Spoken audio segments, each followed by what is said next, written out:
La première partie de ce cours va porter sur l'étude des parois de la cage thoracique et nous allons montrer comment cette paroi semi-rigide va être un moteur essentiel dans la respiration.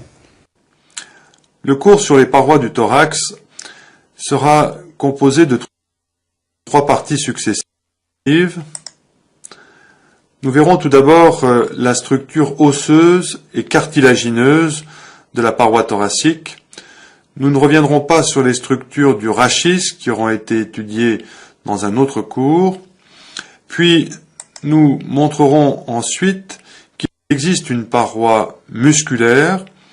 Ce sera essentiellement l'étude des espaces intercostaux.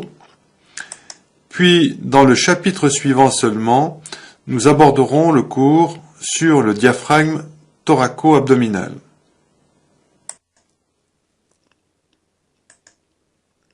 La première structure osseuse que l'on va pouvoir présenter, c'est l'os sternum. C'est en quelque sorte la clé de voûte de la cage thoracique. C'est un os impair, médian, qui est le plus ventral dans la cage thoracique. C'est cette structure osseuse qui est facilement palpable sous la peau du thorax. C'est un os plat qui est composé de 3 segments osseux, le manubrium sternal qui est sa partie la plus crâniale, manubrium signifiant que cet os en 3 parties ressemble à un glaive de gladiateur et que cette première partie ressemble à la poignée de ce glaive. La lame du glaive, c'est le corps du sternum, la partie la plus étalée dans le sens crânio-caudal, et la pointe du glaive, c'est le processus xiphoïde, qui est également la portion la plus caudale du sternum. Ces 3 pièces osseuses sont solidaires les unes des autres par des synchondroses. La première, c'est la synchondrose manubrio-corporeale entre manubrium et corps du sternum, et la synchondrose corporéo-xiphoïdienne entre corps du sternum et processus xiphoïde. Sur un sujet maigre, il est facile de palper sous la peau de la paroi thoracique des crêtes transverses qui se succèdent à la surface du corps du sternum. 3 ou 4 crêtes transverses peuvent être ainsi facilement repérées. L'autre structure, l'autre relief osseux facilement palpable, c'est l'incisure jugulaire. C'est cette concavité tout à fait crâniale par rapport au manubrium sternal qui sera palpée à la base du cou sur la ligne médiane. Cette incisure jugulaire sera palpée entre l'extrémité médiale des 2 clavicules qui viennent s'articuler avec le manubrium sternal au niveau des incisures claviculaires. Très proche de cette fossette qui recevra la clavicule, il existe une autre incisure, celle qui va recevoir l'extrémité médiale de la première côte, incisure costale numéro 1. L'incisure costale de la deuxième côte sera à cheval sur la synchondrose manubrio-corporeale. Viennent ensuite, en dessous, l'incisure de la 3e, 4e, 5e et 6e côte. L'incisure de la 7e côte sera elle aussi à cheval sur 2 structures osseuses, à cheval sur la synchondrose corporéo-xiphoïdienne. Entre chacune des incisures costales, il existe d'autres concavités moins marquées que l'on appelle les incisures intercostales. Cette succession d'incisures costales et intercostales forme les dents de scie de la lame du glaive.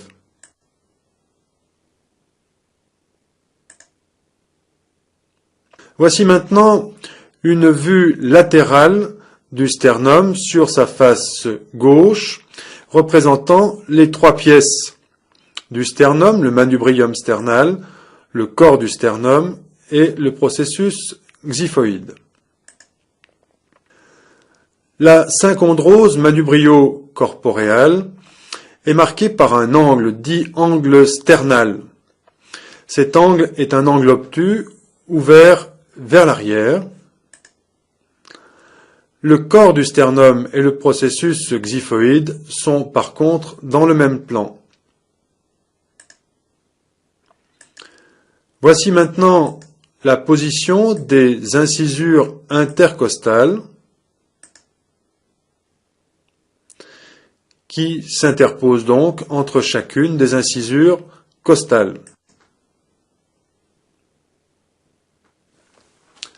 Voici maintenant sur la même diapositive les deux faces du sternum représentées avec les différentes insertions qui viendront s'appuyer sur le sternum. La partie gauche montrera donc les insertions musculaires sur la face ventrale du sternum et la partie droite sur la face dorsale du sternum. L'insertion musculaire la plus crâniale sur la face ventrale est celle du muscle sternocléido-mastoïdien et à ce niveau, il s'agit plus précisément de l'insertion du chef sternal. La deuxième insertion musculaire sur le manubrium, face ventrale toujours, puis sur la face antérieure du corps du sternum, est celle du muscle grand pectoral. Il y aura donc une insertion manubriale dit chef manubrial et une autre sur le corps du sternum dit chef corporéal. L'insertion musculaire suivante se fait cette fois sur le processus xiphoïde. Il s'agit d'une insertion très étroite, de très petite surface, c'est celle du muscle droit de l'abdomen. Sur la face dorsale maintenant, l'insertion la plus crâniale est celle du muscle sternocléido-yoïdien. En dessous, très proche, on retrouve la zone d'insertion du muscle sterno-thyroïdien, toujours sur le manubrium sternal. Enfin, à la face dorsale, deux autres insertions, tout à fait au tiers inférieur du corps du sternum, on trouve l'insertion du muscle transverse du thorax, et à la face dorsale du processus xiphoïde, une des insertions du muscle diaphragme. Cette insertion s'appelle la partie sternale, et en l'occurrence sur ce schéma, la partie sternale gauche du diaphragme.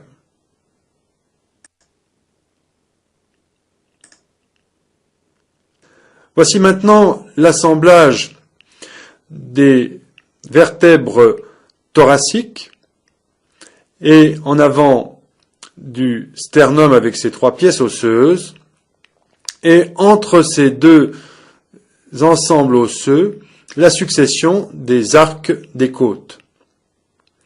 Cette diapositive est là pour montrer la classification des côtes.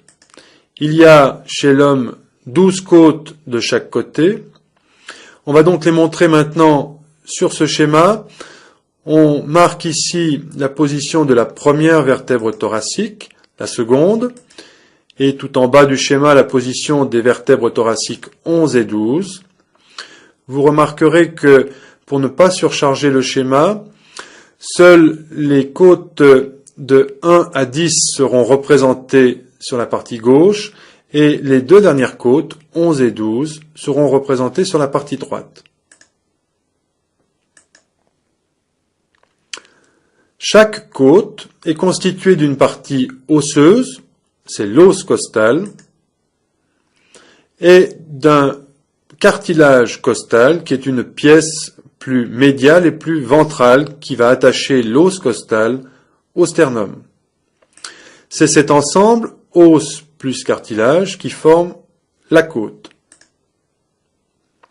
Voici la première côte, la seconde, et le schéma représente donc, encore une fois, sur la partie gauche, les 10 premières côtes. La côte 11 et 12, les côtes 11 et 12 n'apparaissent qu'à droite. On parle de côtes vraies pour les côtes de 1 à 7. Et on parle de fausses côtes pour les côtes de 8 à 10. Parce que si vous observez ce schéma, vous verrez que les côtes de 1 à 7 sont directement attachées au sternum, alors que les côtes de 8 à 10 sont attachées par leur cartilage au cartilage costal précédent et non pas au sternum. Enfin, on parle de côtes flottantes pour la 11e et la 12e côte, puisque ces deux côtes n'ont jamais d'attache ventrale vers le sternum ou les côtes précédentes. On peut également décomposer l'ensemble des côtes en côtes sternales, ce sont les côtes de 1 à 7, c'est-à-dire les côtes qui sont attachées au sternum, et les côtes asternales de 8 à 12 qui ne sont pas directement solidarisées au sternum ou qui n'en sont, qui restent flottantes.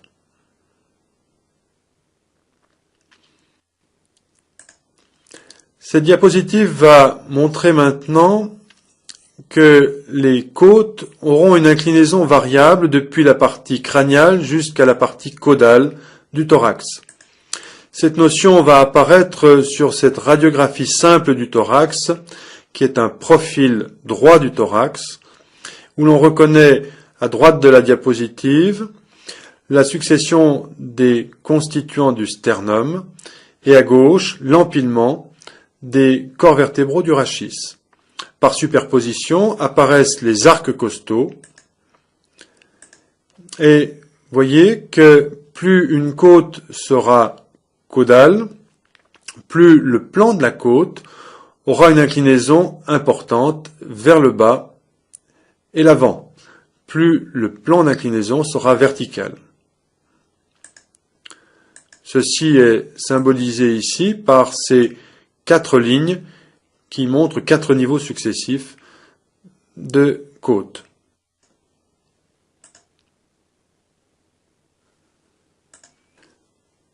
Sur cette vue crâniale d'une côte droite, attachée à une vertèbre thoracique, nous allons pouvoir faire apparaître les différentes parties de la côte et surtout les courbures d'enroulement et de torsion de la côte.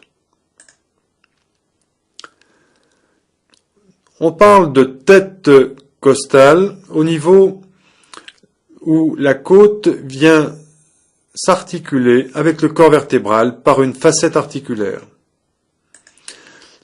À la suite de cette tête costale, il existe un étranglement, un rétrécissement osseux qui forme le col de la côte. Vient ensuite une seconde facette articulaire destinée à être posée sur le processus transverse de la vertèbre. Cette facette articulaire est surplombée par un petit tubercule qui apparaît sur le dessin. La côte a initialement une trajectoire qui la dirige en dehors et vers l'arrière jusqu'à l'angle costal. À partir de l'angle costal, la côte va comme s'enrouler pour former la cage thoracique. Le segment suivant, c'est donc le corps de la côte qui va, à partir de l'angle costal, former la rondeur de la cage thoracique et ramener l'extrémité sternale de la côte vers le cartilage costal qui l'attachera soit au sternum, soit à la côte sous-jacente. Il y a donc pour chaque côte une courbure d'enroulement. C'est encore une fois celle qui va former le relief de la cage thoracique, la forme de la cage thoracique. Mais on décrit également une courbure de torsion. En effet, chaque côte, fixée en arrière en 2 points à la vertèbre, est comme tordue sur ce point fixe de 180 degrés en dedans. Si vous repérez maintenant la position de ces 3 points rouges à la surface de la côte, voyez que celui qui est le plus dorsal, le plus haut sur la diapositive, est situé sur l'arête dorsale de la côte. Si vous poursuivez cette arête, elle va s'enrouler et basculer progressivement de 90 degrés en dedans jusqu'au 2e point rouge qui est au tiers moyen du corps de la côte. À ce niveau, le point rouge est donc situé exactement au-dessus de la côte. Puis, si l'on poursuit la palpation de cette arête costale, il y aura encore une rotation de 90 degrés en dedans jusqu'au prochain point rouge qui sera, lui, sur le bord médial de la côte. Il y a donc bel et bien une torsion de 180 degrés sur elle-même.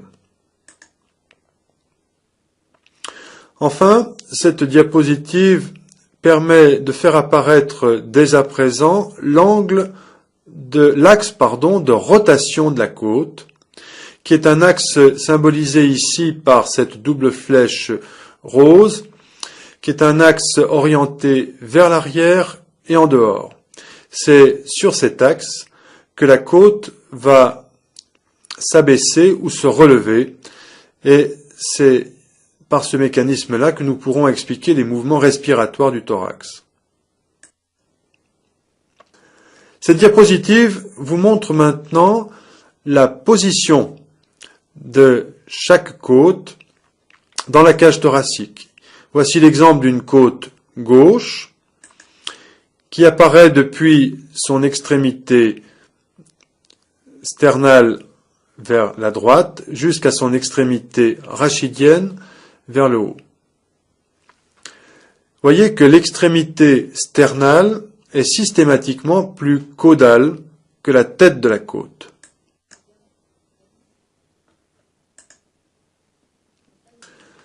Voici maintenant une diapositive qui va insister sur les rapports entre une côte et le rachis.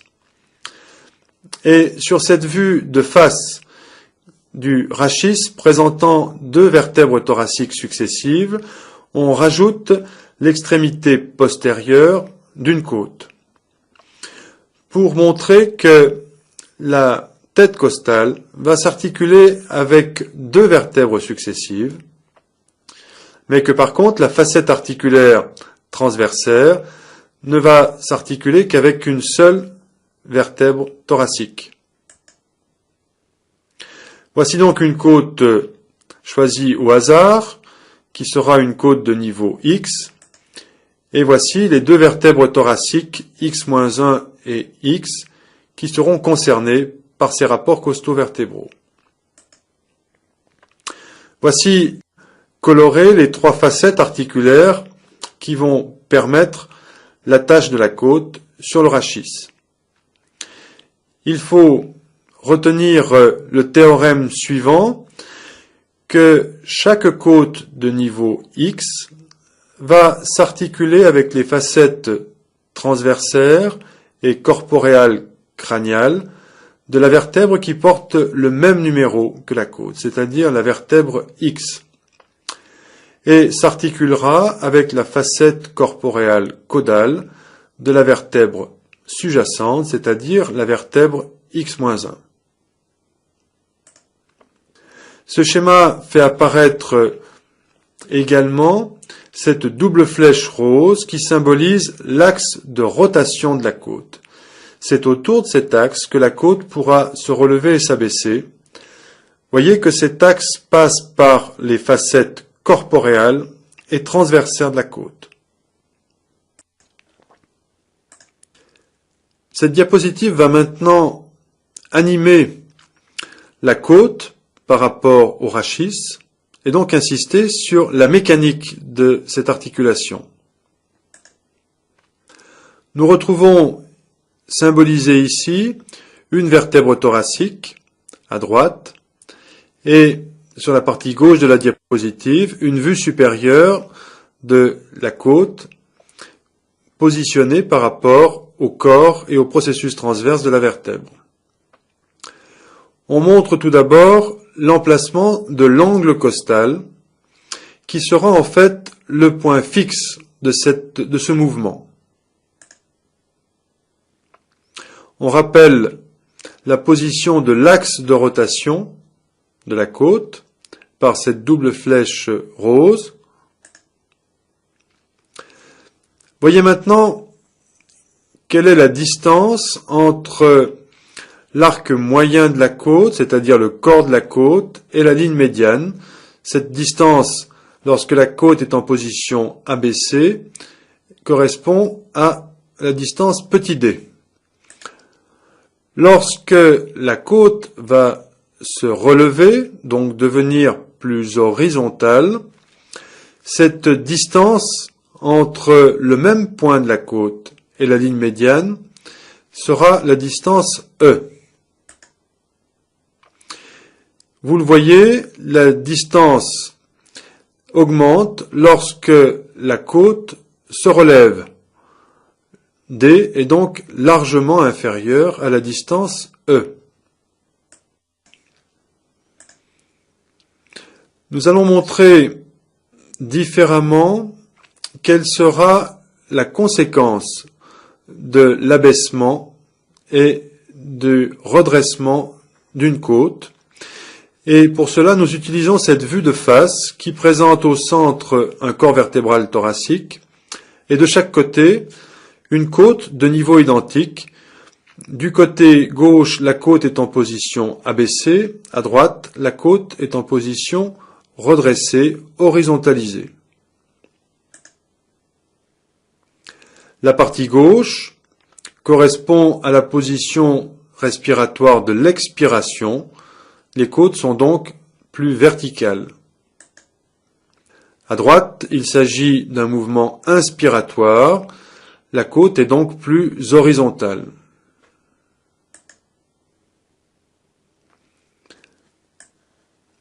L'horizontalisation des côtes et des cartilages va avoir des conséquences quant à la dimension de la cage thoracique, quant au diamètre de la cage thoracique. Il faut retenir que la distance du cartilage costal est une distance constante. Elle est marquée par la double flèche petit a sur les deux côtés de la cage thoracique. Ainsi donc, la distance entre l'extrémité sternale de la côte et le sternum est une distance fixe, inextensible. Maintenant, si l'on considère la distance entre l'extrémité sternale de la côte, petit b, en position verticale, et la distance entre l'extrémité sternale de la côte et la ligne médiane en position horizontale, petit c, voyez que cette distance varie, que la distance petit c est plus importante que la distance b. C'est-à-dire que malgré le fait que la distance petit a soit fixe, on va malgré tout écarter la côte de la ligne médiane. Cela va également être sensible sur le diamètre de la cage thoracique. Voici les distances petit d, c'est la largeur du thorax en expiration, et la distance petit e, c'est la largeur du thorax en inspiration.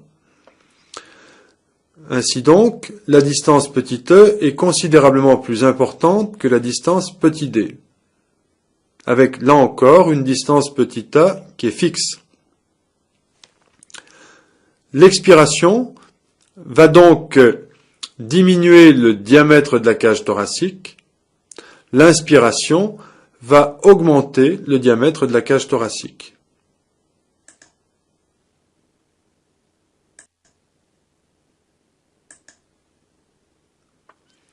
Voyons maintenant quel va être l'effet du mouvement des côtes sur le rachis au niveau du sternum. Voici un schéma très simple qui est une vue latérale de la cage thoracique qui ne retient que la première côte et la dernière côte articulées sur le sternum. Voyez que le relèvement des côtes fait remonter le sternum et semble le propulser vers l'avant. Ainsi, lorsque les côtes s'horizontalisent lors de l'inspiration, le diamètre antéro-postérieur de la cage thoracique va considérablement augmenter. Une translation verticale du sternum et une translation sagittale du sternum sont donc constatées facilement lorsqu'on observe un mouvement respiratoire.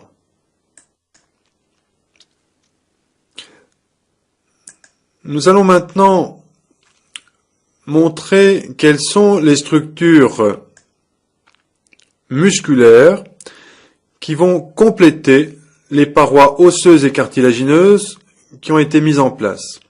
Ces structures musculaires vont fermer les espaces entre les côtes, qu'on appelle les espaces intercostaux.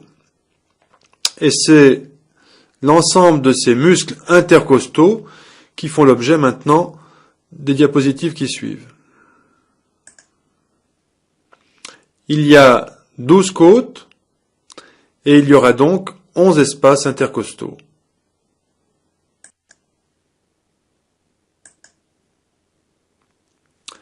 Voici un agrandissement d'une vue latérale droite de la cage thoracique destiné à insister sur les deux premières côtes, K1 et K2. Nous marquons sur ce schéma un plan de coupe AA' qui apparaît maintenant sur la partie droite de la diapositive. Voici donc les deux côtes, K1 et K2, sectionnées dans ce plan de coupe. À la coupe, les côtes apparaissent comme des os aplatis et sont donc symbolisées par ces deux ellipses. On repère maintenant l'extérieur de la cage thoracique et l'intérieur de la cage thoracique. À l'intérieur de la cage thoracique, la face de chaque côte s'appelle la face pleurale, puisque c'est elle qui sera au contact de la cavité pleurale autour du poumon. On symbolise par cette ligne rose ici la structure de la plèvre.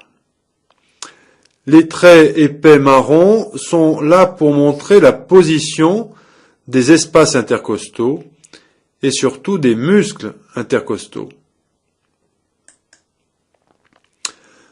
Chaque muscle intercostal aura donc une insertion crâniale qui se fera sur le bord inférieur de la côte supérieure et une insertion caudale qui se fera sur le bord supérieur de la côte inférieure.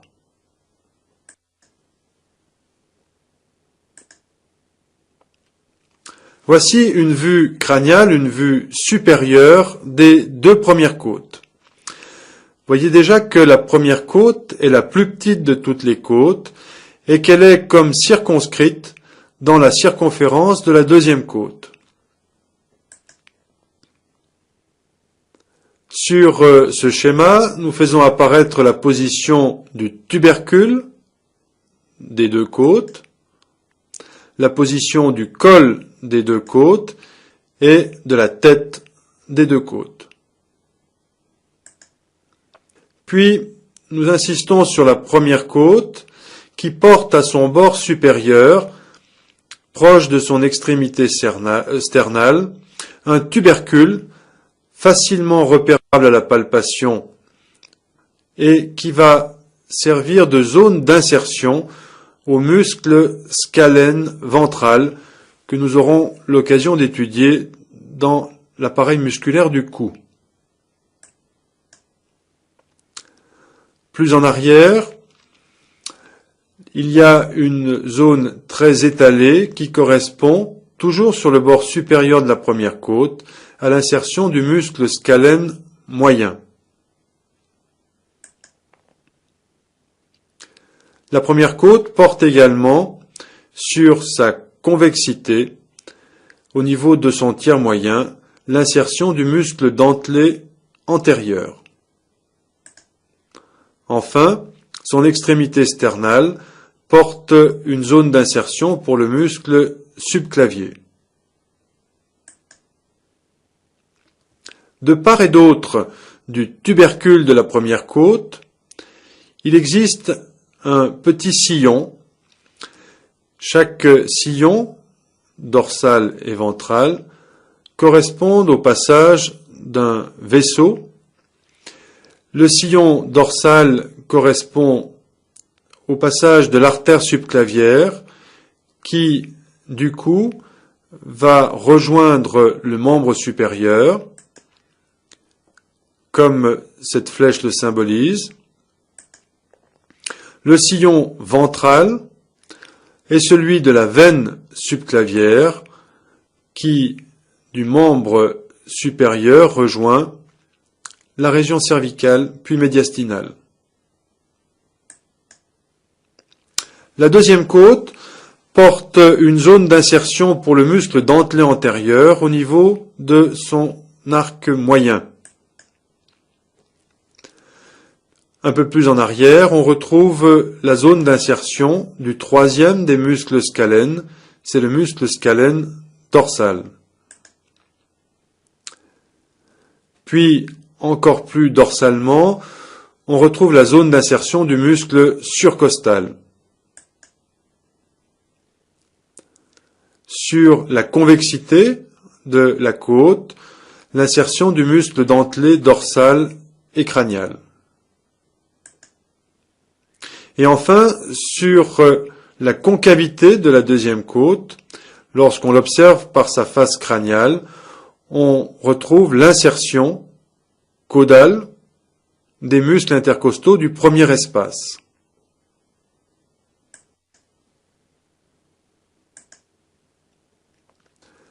Voici les deux premières côtes vues par au-dessus, vue crâniale, et voici maintenant le premier espace intercostal comblé par le muscle intercostal qui s'appuie donc sur les deux premières côtes.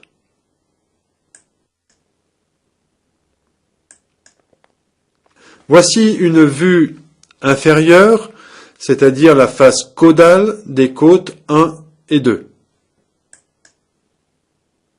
C'est également la face pleurale de chacune des deux côtes qui apparaît.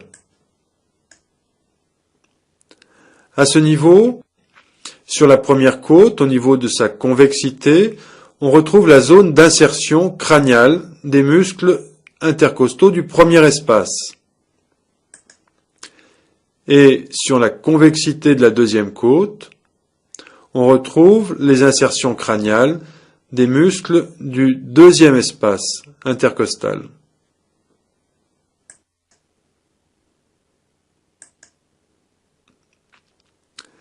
Voici une vue caudale des deux premières côtes, avec le premier espace intercostal comblé par la structure musculaire des muscles intercostaux. Nous sommes ici au niveau des faces pleurales des deux premières côtes. Nous allons maintenant détailler la structure musculaire de l'espace intercostal. Cette structure musculaire comporte deux muscles intercostaux, internes et externes, et nous insistons ici sur le muscle intercostal interne. Pour cela, on utilise un schéma qui est une vue de 3/4 droit de deux côtes successives de la cage thoracique, avec en arrière l'appui sur les vertèbres et en avant les fixations sur le sternum. Le muscle intercostal interne est un rideau musculaire qui va donc combler tout l'espace entre les deux côtes.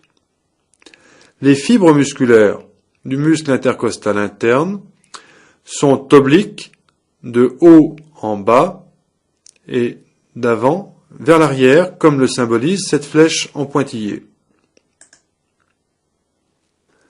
À la partie tout à fait dorsale de l'espace intercostal, les fibres musculaires disparaissent pour être remplacées par une simple membrane intercostale interne, donc un tissu fibreux qui s'interpose entre les deux côtes.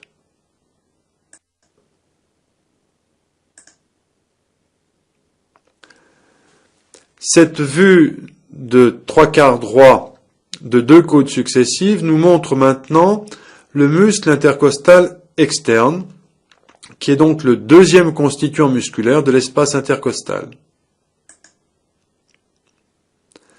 Ce muscle va lui aussi combler tout l'espace intercostal.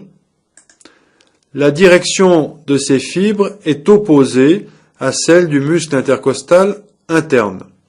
Les fibres sont obliques de haut en bas et d'arrière vers l'avant, comme cette flèche le symbolise. À la partie tout à fait ventrale de l'espace intercostal, les fibres musculaires s'estompent puis disparaissent pour être remplacées par une membrane intercostale externe, un tissu fibreux tendu entre les deux niveaux de côte.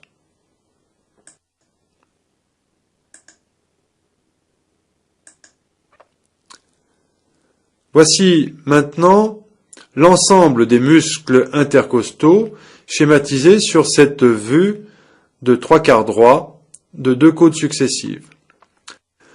Dans la concavité de la cage thoracique apparaît le muscle intercostal interne, et sur la partie convexe, donc l'extérieur de la cage thoracique, on peut faire apparaître les muscles intercostaux, le muscle intercostal, externe. Notez l'opposition de direction des fibres musculaires. Nous allons, sur la diapositive suivante, présenter des coupes de l'espace intercostal à trois niveaux.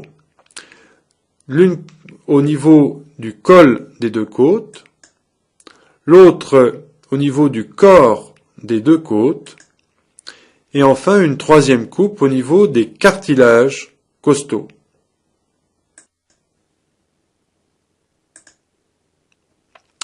Voici donc trois coupes successives d'un espace intercostal quelconque,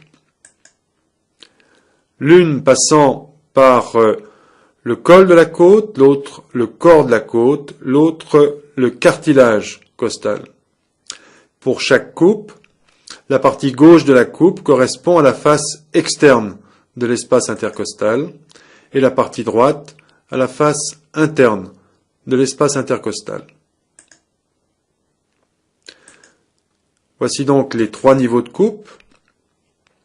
Et on peut déjà noter que la forme de la côte change en fonction du niveau de coupe. Et qu'en particulier, au niveau du corps de la côte va être déformée à son bord caudal pour se creuser en gouttière, et nous verrons plus loin l'importance de cette gouttière sous-costale. Nous allons marquer tout d'abord le muscle intercostal interne, puis le muscle intercostal externe. Au niveau de la coupe passant par les cartilages, le muscle intercostal externe est remplacé par la membrane intercostale externe. Inversement, en arrière, au niveau de la coupe passant par les cols des côtes, la membrane intercostale interne remplace le muscle intercostal interne. Sur les deux coupes de gauche, nous pouvons faire apparaître maintenant le paquet vasculo-nerveux intercostal, c'est-à-dire l'ensemble artère, veine et nerf intercostal. Voyez que sur la coupe de gauche, celle des cols de côte, le paquet vasculo-nerveux est compris entre le muscle intercostal externe et la membrane intercostale interne. Qu'au niveau de la coupe des corps des côtes, le paquet vasculo-nerveux est compris dans un dédoublement du muscle intercostal interne. Enfin, ce paquet vasculo-nerveux est plaqué dans la concavité de la gouttière sous-costale. Le paquet vasculo-nerveux disparaît de la coupe passant par les cartilages costaux et nous expliquerons pourquoi un peu plus loin dans le cours. La structure de la côte et la structure de l'espace intercostal est donc faite pour protéger ce paquet vasculo-nerveux intercostal. Le protéger essentiellement des traumatismes de la cage thoracique. Au niveau des cols de côte, il existe donc dorsalement un très important appareil musculaire dorsal qui protège les côtes et donc qui protège le paquet vasculo-nerveux. Par contre, au niveau du corps de la côte, ce paquet vasculo-nerveux intercostal est très exposé au traumatisme. C'est cette gouttière sous-costale qui va protéger ces éléments nobles. C'est également le dédoublement musculaire qui protège ces éléments nobles. Ces notions sur la topographie de l'espace intercostal vont avoir une importance clinique pour vous, puisque chaque fois qu'il y aura à réaliser une ponction à travers la paroi thoracique, une ponction de la plèvre ou du poumon, comme le symbolise cette flèche, cette ponction par une aiguille devra toujours être réalisée au bord supérieur de la côte inférieure, comme pour racler le bord supérieur de cette côte. Car si la ponction est réalisée au bord inférieur de la côte supérieure, la ponction pourra blesser l'artère, la veine ou le nerf intercostal.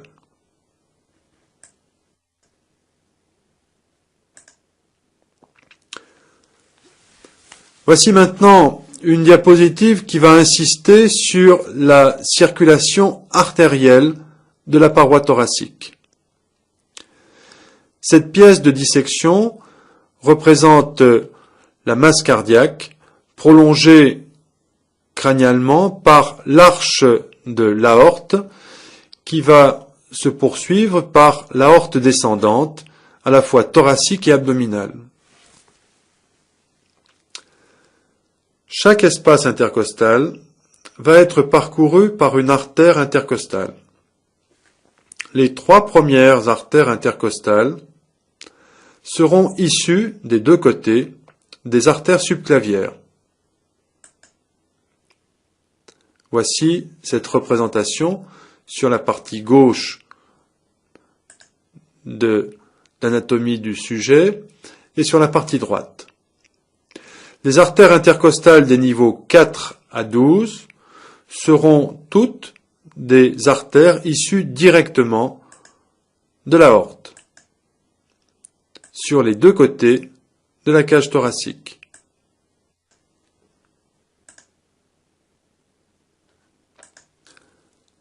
En plus d'une circulation artérielle dorsale qui provient soit des artères subclavières, soit de l'aorte thoracique, il y a pour la paroi thoracique une circulation artérielle ventrale.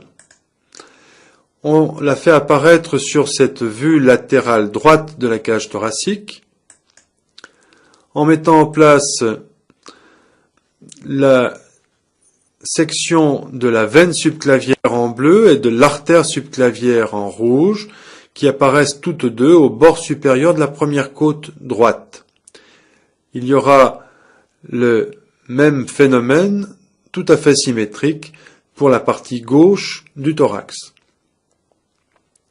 À partir de l'artère subclavière naissent les artères thoraciques internes, dont voici la trajectoire à droite.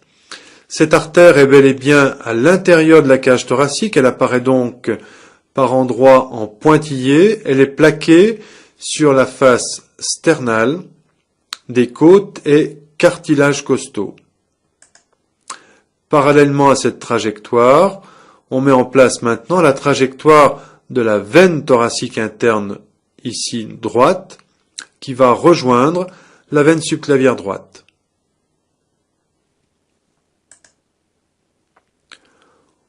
On va montrer différemment ces deux trajectoires sur une vue dorsale de la paroi antérieure du thorax. C'est un schéma emprunté à Netter qui vous montre donc par en arrière le plastron du sternum, tous les cartilages costaux et les portions ventrales des côtes. C'est donc le muscle intercostal interne qui apparaît pour chacun des espaces intercostaux. Et ce schéma nous fait apparaître un élément musculaire qui avait été cité dans la morphologie du sternum et ses insertions musculaires, c'est le muscle transverse du thorax. Nous avons montré les insertions de ce muscle transverse à la partie basse du corps du sternum. Ce muscle transverse va s'étaler de façon radiaire par 3 ou 4 digitations qui vont le tendre jusqu'aux côtes numéro 2 à 6 ou numéro 3 à 6 comme le montre le schéma ici. Ce muscle transverse du thorax va partiellement masquer la trajectoire des vaisseaux thoraciques internes.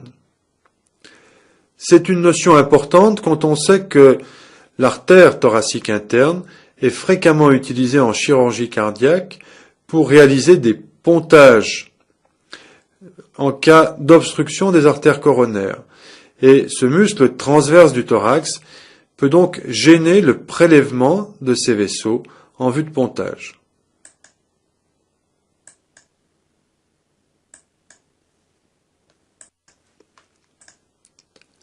Nous allons maintenant insister sur la circulation veineuse de la paroi thoracique et montrer comment toute la circulation veineuse de cette paroi va se drainer dorsalement dans un système de gros collecteurs veineux qui forment ce que l'on appelle le système azygos. Voici une vue de face de ces gros troncs veineux principaux de la cage thoracique qui sont situés de part et d'autre de l'axe du rachis. Le rachis est symbolisé sur ce schéma par un cylindre en pointillé et apparaissent donc ainsi les collecteurs veineux gauche et droit du thorax. Le collecteur veineux le plus important est la veine grand azygos, puisqu'on le voit sur ce schéma, elle va, tout en étant à droite, drainer également toute la circulation veineuse du thorax gauche. Cette veine grand azygos reçoit sur son bord latéral les veines intercostales des niveaux 4 à 12. Elle se termine par une arche ou arc azygos qui va ramener le flux sanguin de la région dorsale proche du rachis vers l'avant, vers plus exactement la face dorsale de la veine cave supérieure, veine cave crâniale, dans laquelle s'abouche la veine grand azygos. Au point le plus haut de cet arc azygos se termine la veine intercostale supérieure droite, qui va drainer le sang veineux des espaces intercostaux 1, 2 et 3, à droite. Du côté gauche, le système est tout à fait différent, puisqu'il existe en bas du thorax à gauche une veine hémiazygos inférieure qui va drainer les veines intercostales des niveaux 8 à 12. Puis une veine hémiazygos supérieure qui draine les veines intercostales des niveaux 4, 5 et 6. Voyez que généralement, la 7e veine intercostale gauche se draine directement dans la veine grand azygos, en croisant la ligne médiane. Les deux veines hémiazygos supérieures et inférieures croisent également la ligne médiane pour se terminer dans la veine grand azygos. Enfin, la veine intercostale supérieure gauche qui draine les espaces 1, 2 et 3 à gauche se draine dans la veine hémiazygos supérieure et donc indirectement elle aussi dans la veine grand azygos.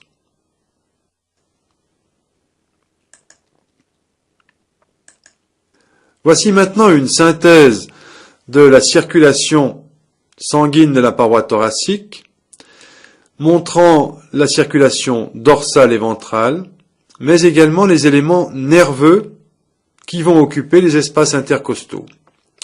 C'est une vue de 3/4 gauche qui montre deux côtes successives, avec, dans l'espace intercostal, les vaisseaux intercostaux, c'est-à-dire l'artère et la veine intercostale. Le schéma montre une coupe de l'aorte thoracique, ce cylindre rouge qui est situé sur le bord ventral gauche du corps vertébral. Le schéma montre également la position des vaisseaux thoraciques internes, ici à gauche, une artère et, pour le cas choisi, deux veines thoraciques internes. Le schéma montre également sur le flanc droit du rachis une coupe de la veine grand azygos, représentée comme un cylindre en bleu sur le schéma, et la veine qui lui est symétrique, c'est la veine hémiazygos, soit inférieure, soit supérieure selon le niveau choisi. On rajoute sur ce schéma vasculaire la position du nerf intercostal et nous aurons ainsi l'ensemble du paquet vasculonerveux intercostal, donc l'élément noble qui va parcourir toute l'hémicirconférence de l'espace intercostal. On rajoute enfin la chaîne sympathique thoracique. Cette chaîne nerveuse ganglionnée, verticale, qui est située au niveau des cols des côtes, qui est une chaîne ganglionnée puisqu'à chaque niveau du rachis, cette chaîne est déformée par une formation ganglionnée. De chacun de ces ganglions naissent des rameaux communiquant avec le nerf intercostal.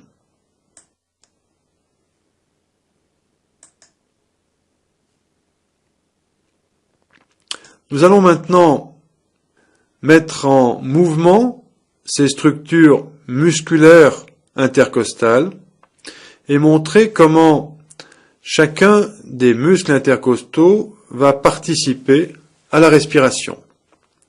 On va symboliser le mouvement costal par ces quelques traits vertical pour placer le rachis. Les traits obliques du schéma supérieur montrent deux côtes successives verticalisées. Le schéma en dessous montre ces côtes en position relevée, c'est-à-dire ces côtes sont horizontalisées. Nous allons prendre l'exemple des muscles intercostaux externes. Le trait noir épais rappelle la direction des fibres musculaires intercostales externes.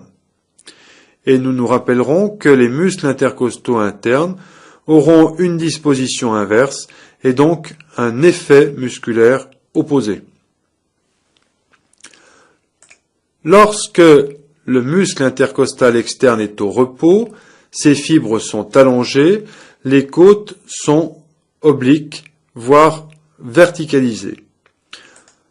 Lorsque le muscle intercostal externe va se contracter, ces fibres se raccourcissent, les côtes sont articulées sur le rachis par des points fixes, et nous avons insisté sur l'axe de rotation des côtes sur le rachis. Ainsi donc, un raccourcissement des fibres intercostales externes ne peut qu'horizontaliser les côtes. Notez maintenant que dans ce mouvement d'horizontalisation, la distance qui sépare les deux côtes n et n plus 1 est beaucoup plus petite que lorsque ces côtes sont horizontales. La distance grand H est donc bien supérieure à la distance petit h. Lorsque les côtes s'horizontalisent, c'est-à-dire lorsque le muscle intercostal externe se contracte, l'espace intercostal s'élargit. Et cela va donc participer encore à l'augmentation du volume de la cage thoracique.